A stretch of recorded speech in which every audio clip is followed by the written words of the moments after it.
ìjọba mà ti fojú àwọn aṣebi hàn gbogbo àwọn tó lọ́wọ́ níbi ìjínigbé tó ṣẹlẹ̀ eyín ní Ògbómọ̀ṣọ́ lóríire local government ojú wọn báyìí gbogbo wọn ìjọba ti gbé síta pátápátá gbogbo ẹ̀ ní fọ̀gbà yẹn gà fún yín nínú fídíò yìí ẹ dákun ẹ máa bá wa share fídíò yìí pátápátá káwọn ọmọ Yorùbá ó rí kí wọ́n rí ojú aṣebi gbogbo kọ wọn kí wọ́n mọ̀ kí wọ́n dá wọn mọ̀ dáadáa ẹ máa share fídíò yẹn abiyamọ yín wọn ò ní jí wa lọ́mọ gbé lọ ẹ subscribe kẹ́ share fídíò yìí kọ́ kára lé kọ́ kára òkú. orúkọ yín orúkọ yín ṣe orúkọ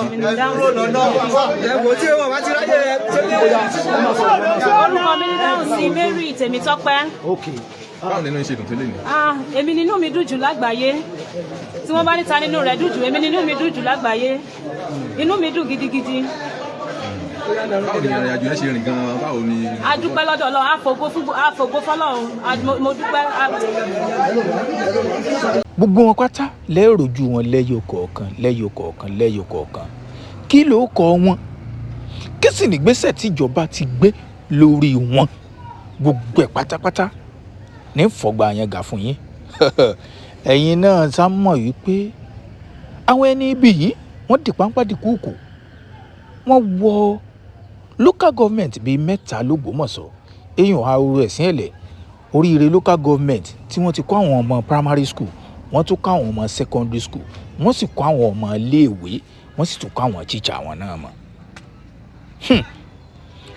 ìgbà tí àwọn ọmọ iléeṣẹ́ ológun fẹ́ lọ gbà wọ́n lẹ̀ ẹ jẹ́ sáré yànnà láàrin wọn mú èèyàn 8 lẹ́yìn ìgbà tí wọ́n jọ ṣe fire for fire fún àìmọye wákàtí tí wọ́n pa ọ̀pọ̀lọpọ̀ àwọn aráabí tí wọ́n pa wọ́n nípakúpa ni o tó jẹ́ wípé àwọn ènìyàn gan wọ́n sì ń gbé sàdánkátà fún àwọn ọmọ iléeṣẹ́ ológun wa. ìfẹ́ gbà yín lásìkò pọ̀ nínú àwọn 8 tí wọ́n mú ìbọn ti bá àwọn ọ̀pọ̀lọpọ̀ nínú àwọn 8 tí wọ́n mú náà. kété tí wọ́n kó wọn dé ilé ìwòsàn ni a kó gbogbo wọn lọ tí wọ́n sì ti ń gbà tọ́jú látàrí pé wọ́n fẹ́ fún wọn tọ́jú tó péye kí wọ́n lè dúró dáadáa jẹ gbogbo ìyà tí wọ́n fẹ́ fi wọ́n jẹ kí wọ́n lè jẹ́wọ́ ibo làwọn ajínigbé yòókù tún wà káwọn ìjọba ó lè lọ́ọ́ kó wọn. ṣùgbọ́n ó ṣe ni ní kàyéfì pé nínú àwọn tí wọ́n kó nínú àwọn 8 mo sọ fún yín mo ní pa àwọn ará bí gan nínú igbó tá à ń sọ yìí ṣùgbọ́n nínú àwọn 8 tí wọ́n kó àwọn 4 ti jọ́lọ̀ nípè nílé ìwòsàn nínú 8 tí wọ́n mú àwọn 4 jọ́lọ̀ nípè ṣé wàá ráwọn 3 tẹ̀ ń wojú wọn ní móhùnmáwòrán yín yìí ẹ já sáré yàn ní orúkọ wọn àti pé gbèsè wo níjọba ti ń gbé lórí wọn ẹlẹ́ṣẹ̀ kan ò gbọ́dọ̀ lọ láì jìyà kò sí ti ń jẹ́ pé ẹ tún dá wọn padà sínú ìlú mọ́ kò sí bẹ́ẹ̀ mọ́ àwọn ìjọba wa ti fárígá àwọn ìjọba lókè wọn ní kò sí àwọn ò fẹ́ gbọ́ yẹn mọ́ àwọn House of Assembly.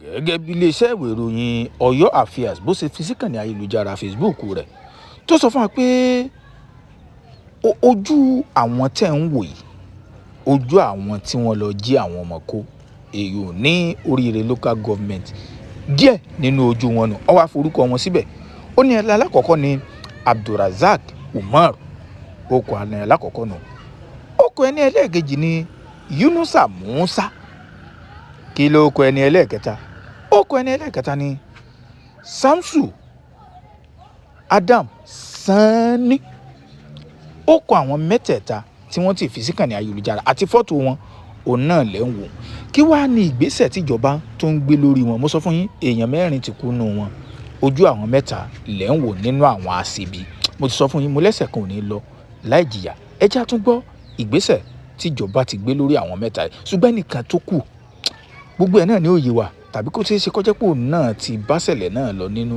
hospital.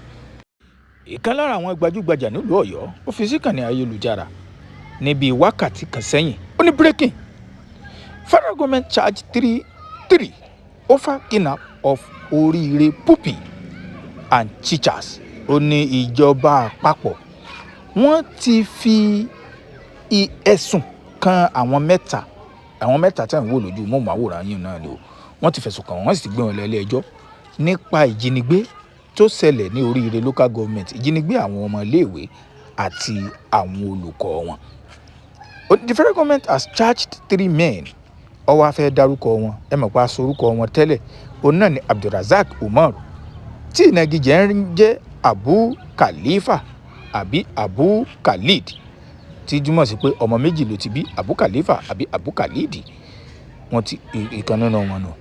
Ẹni ẹlẹ́ẹ̀kejì Yunusa Musa, òun náà tún ní ìnagijẹ Yunusa Bono Musa, ẹni ẹlẹ́ẹ̀kejì dùn. Ẹni ẹlẹ́ẹ̀kẹta ni Sanusi Adamu Sanusi aka Abu Itisar lòun jẹ́.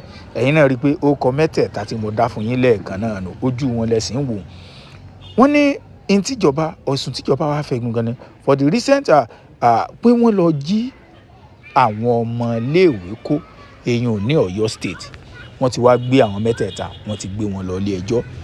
Mo sọ fún yín, mo ní pé ìjọba ṣé mo pé tẹ́lẹ̀ nílùú Òkè Ọ̀yà lọ́hùn ní táwọn ọmọ ṣe ni pé tí wọ́n bá múrú wọn wọ́n gbé kínní lé wọn lọ. Ó ti ṣe kí wọ́n sọ pé kí wọ́n kọ́kọ́ lọ inú ẹ̀wọ̀n, kí wọ́n lọ tírèènì wọn. Tí wọ́n bá ti sọ wípé àwọn ò ní ṣẹ̀ṣẹ̀ mọ́, wọ́n bá tún dá wọn padà sáwùjọ. Wọ́n ti wá ní kò sírú ẹ̀ mọ́, pẹ́lẹ́sẹ̀ kan ò gbọdọ̀ lọ láì jìyà. Àwọn ilé ìbáyìí nìsín wọ́n ti gbé wọn lọ ilé ẹjọ́, tí túmọ̀ sí pé ó ṣeéṣe kí ìjọba kí wọ́n fọwọ́ òfin mú wọn.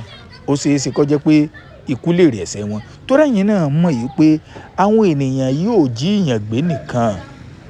Wọ́n pa Mr. Michael mass teacher Oyedokun tí wọ́n fi pàrókò sílé báwọn ọba wa ṣeré. Àsìkè ṣe Mr. Michael nìkan ni wọ́n tún pa. Ṣé bí ńgbà tí principal dé, èyún Mrs. Alamu, òun ló tún Mrs. Alamu Richard, ṣé báwọn ní wọ́n tún jẹ́ ká mọ̀ yìí pé kì í ṣe Mr. Michael nìkan làwọn èèyàn yìí dú lọ́rùn o. Mr. Dikin tó náà tún jẹ́ kan lára àwọn olùkọ́ àwọn ọmọ náà, pé bí wọ́n tún ṣe mú lọ inú igbó, wọn ò tún mú òun náà padà bọ̀. Tí túmọ̀ sí pé ẹni ó bá fìdà pààyàn, ìdà ló yẹ wọn ò fi pa, bófin ṣe sọnù. Ẹ̀yin olólùfẹ́ mi, ìdájọ́ wo lẹ̀yin lérò pó yẹ kí ìjọba ó dá fáwọn ojú mẹ́tẹ̀ẹ̀ta tí ẹ̀ kọ́kọ́ ń wò yìí, ojú àwọn mẹ́tẹ̀ẹ̀ta tí ẹ̀ ti kọ́kọ́ hàn, tí túmọ̀ sí pé Yunusa Musa, Abdulrasaq Umar àti Samsu Adamu Sani tí wọ́n jẹ́ inú àwọn mẹ́jọ tí wọ́n mú, tá a sọ fún yín pé 4 ó ti kú nù wọn. Kí ni èrò ti yín lórí àwọn tí ojú wọn tẹ́ ń wò yìí? Ìdájọ́ wo lẹ̀yin lérò pó tọ́ sí irú àwọn èèyàn báyìí? Ìdájọ́ wo lẹ̀yin lérò pé ó yẹ kí ìjọba ó dá ní kíákíá kí wọ́n méjì ọpẹ́? Torí ìsìn wọn tún ní kinní kan amnesty, kinní kan ìgbà tí wọ́n bá wà níbẹ̀ tí wọ́n tún wá sí kinní kan, wọ́n tún reinstate wọn kan, ìjọba kan tún dé ó tún ṣe. Ẹ̀yin olólùfẹ́ mi, ẹ share fídíò yìí káwọn èèyàn kí wọ́n rí ojú aṣebi, kí wọ́n mọ̀ pé àwọn ojú aṣebi rèé.